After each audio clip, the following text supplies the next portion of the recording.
एक समय की बात है। एक गांव में सफेद साड़ी वाली चुड़ैल का आतंक था। चुड़ैल रात भर गांव में घूमती और गांव का जो भी आदमी उसे दिखाई देता उसे वो घायल कर देती। अरे कोई तो बचाओ, मर गया रे।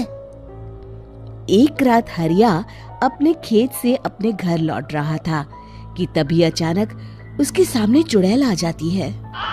अरे बाप रे, ये चुड़ैल कहाँ से आ गई? आज तो मैं गया काम से।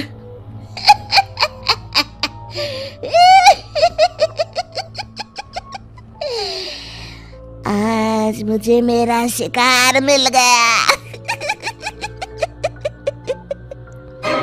अरे चुड़ैल दीदी, मुझे छोड़ दो। जैसे ही चुड़ैल हरिया की तरफ बढ़ती है, हरिया वहां से भाग जाता है और अपने घर के दरवाजे पे पहुंचता है। अरे भगवान, जल्दी से दरवाजा खोलो, मेरे पीछे चुड़ैल पड़ी है। हरिया की पत्नी जल्दी से दरवाजा खोल देती है।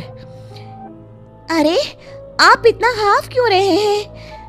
अरे मेरे पीछे चुड़ैल पड़ी है, आज तो मैं बाल बाल बच गया। जल्दी से सभी दरवाजे और सभी खिड़कियों को बंद करके बत्ती बुझा दो। तभी चुड़ैल हरिया के घर के पास पहुंच जाती है। अरे वो आदमी कहाँ गायब हो गया? मैं भी देखती हूँ आखिर कब तक बचेगा। मैं अपने शिकार को इतनी आसानी से नहीं छोड़ती। इतना कहकर चुड़ैल वहां से चली जाती है। वहीं दूसरी तरफ हरिया और उसकी पत्नी दोनों अपने घर की खिड़की से ये सब देख रहे होते हैं। अरे बाप रे, ये तो बड़ी डरावनी चुड़ैल थी। अगले दिन ये बात आग की तरह पूरे गांव में फैल जाती है और धीरे धीरे लोग चुड़ैल के डर के मारे शाम होते ही अपने घरों से बाहर निकलना बंद कर देते हैं। कुछ दिनों के बाद भाई, मैंने तो इस चुड़ैल के डर के मारे रात को अपने खेतों को पानी देना बंद कर दिया है। कहीं मेरी फसल सूख गई तो मैं तो कहीं का नहीं रहूंगा। साहूकार का कर्जा कैसे चुकाऊंगा? अरे भाई, पूरे गांव वालों का यही हाल है। पता नहीं ये चुड़ैल हमारे गांव में कहां से आ गई। फिर एक दिन गांव के पास वाली नदी के किनारे एक बहुत बड़े तांत्रिक के आने की बात कुछ गांव वालों को पता चलती है। वो लोग जाके ये बात गांव के मुखिया को बताते हैं। मुखिया जी, नदी के किनारे एक बहुत ही पहुंचे हुए तांत्रिक बाबा आए हैं। हमें उनसे मदद मांगनी चाहिए। मैंने सुना है वो बड़े बड़े भूतों और चुड़ैलों को अपने वश में कर लेते हैं। मुखिया जी सभी गांव वालों को लेकर उस तांत्रिक के पास पहुंच जाते हैं। ओम फट स्वाहा, ओम फट स्वाहा। तभी तांत्रिक अपनी बंद आंखों को खोलकर कहता है, क्या बात है? तुम सब लोग यहाँ क्यों आए हो? मुखिया जी उस तांत्रिक को सारी बात बता देते हैं। अच्छा, तो ये बात है।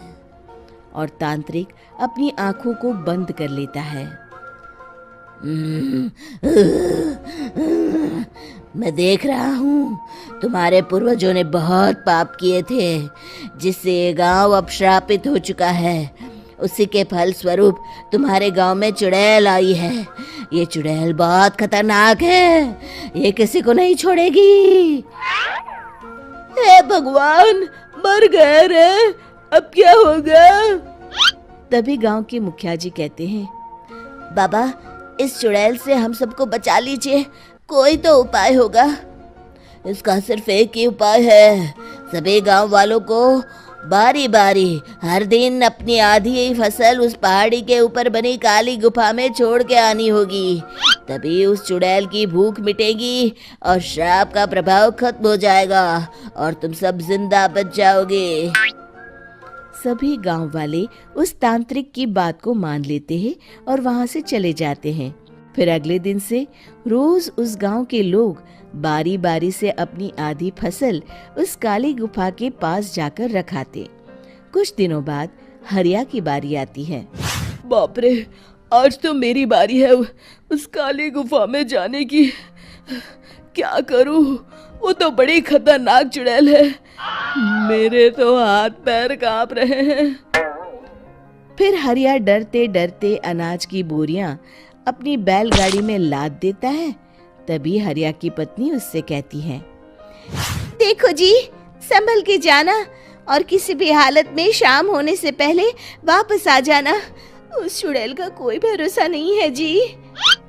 हरिया बैलगाड़ी में बैठते हुए कहता है, भगवान, मैं क्या वापस आऊंगा? लगता है अब तो मेरी खबर ही आएगी। इतना कहकर हरिया वहां से चला जाता है। रास्ते में जंगल से गुजरते हुए हरिया की बैलगाड़ी का एक चक्का बड़े गड्ढे में फंस जाता है। हे भगवान, अब ये क्या मुसीबत है?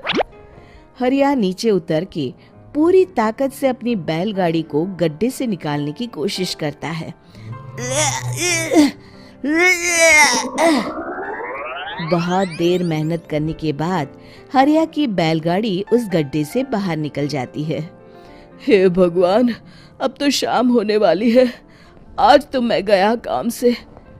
जैसे तैसे हरिया काली गुफा में पहुंच जाता है।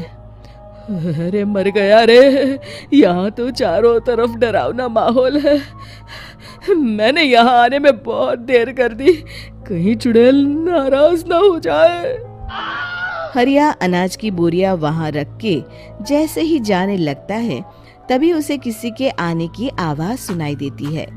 हरिया एक कोने में छुपकर अंदर देखने लगता है। चुड़ैल वहां आती है और फिर अपने चेहरे से नकली चुड़ैल का मुखौटा निकाल देती है। हरिया ये देख के हक्का बक्का रह जाता है।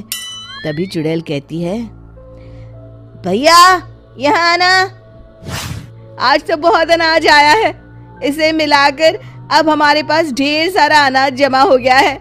कल ही हम इसे शहर में बेच आएंगे और माला माल हो जाएंगे। तभी अंदर से नदी के किनारे वाला तांत्रिक बाहर आता है। अरे, ये तो तांत्रिक बाबा है। हाँ, अब तो हम दोनों की जिंदगी मजे में कटेगी। गांव वालों को बेवकूफ बनाना इतना भी मुश्किल नहीं था। लोग तो तुम्हें सच में असली चुड़ैल समझते हैं। हाँ, तुमने सही कहा। अब ये गांव वाले चुड़ैल के डर से जिंदगी भर इस काली गुफा में अनाज पहुंचाते रहेंगे। अच्छा, तो ये बात है। ये दोनों पूरे गांव वालों को बेवकूफ बना रहे हैं।